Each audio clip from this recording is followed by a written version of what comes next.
Hello, welcome to my channel Qubit Educational Services. My name is Pranesh. I'm a mechanical engineer and I hold a master's degree from IISc Bangalore. In this video, we are going to solve the very first problem from the NEST 2020 second shift. This problem is concerned with the inequalities involving the exponential function and the logarithmic function. It reads, if x is greater than or equal to 10 to the power 100, then x upon e to the power x is less than log of log x upon log x less than log of x upon x. Option 2, x upon e to the power x greater than log x by x greater than log of log x upon log x, and we have similar expressions in options 3 and 4. Okay, so this question is primarily concerned with three functions, out of which the first one is x upon e to the power x, the next one is log of x divided by x. So what we did here is we took the log of the numerator and log of the denominator, and we are going to do this thing once again so that we will get log of log x in the numerator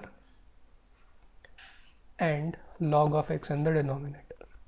Okay, so this is composition of log with log, and this is our logarithmic function. Alright, now if you observe closely, these three functions belong to a family of functions whose global maximum is 1 upon e.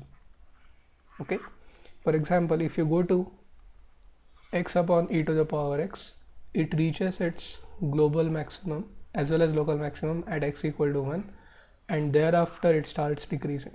And it is obvious now, because in the numerator we have got x and in the denominator we have got e to the power x, and the rate at which e to the power x grows, we know it is greater than x. Okay, alright, now let us consider the second function, that is log of x by x. Using calculus you can prove that even this function peaks at, well, it peaks at a different point, x equal to a e, and we note that e is greater than 1.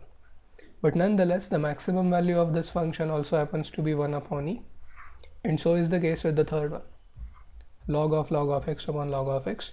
This peaks at x equal to e to the power e, which is definitely greater than e, but nonetheless the maximum value of the third function also happens to be 1 over e. And one more thing, well, this is now evident because these functions are peaking at x values which are which form, I would say, an increasing sequence 1 e to the power e. We should expect that once they peak they will start decreasing, and eventually in the limiting case they will tend to 0. Okay, yes, now in this figure you can see three graphs. The red graph is that of x upon e to the power x, and you can see that it is peaking at a point whose x coordinate is 1. Then the blue curve is log of x upon x, which peaks at this point whose x coordinate is e. Okay, so at any given value of x which is greater than e, the blue graph is always going to be above that of the red graph. Okay, now let us go to the last one, that is log of log x upon log x. Okay, it is going to peak at this particular point whose x coordinate is e to the power e, and see, all of them, all three black points will have the same y coordinate, and that y coordinate will be equal to 1 upon e. Okay, we have seen that, which means for any real number greater than e to the power e, the least value is of x by x.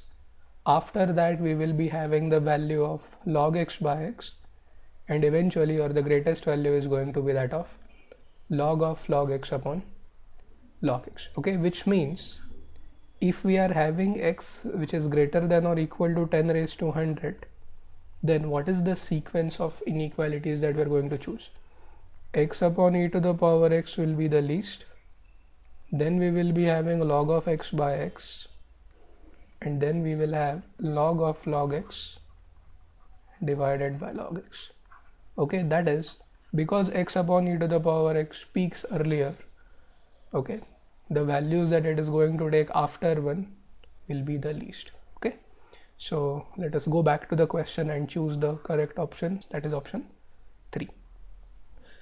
Yes, so this completes our question 1.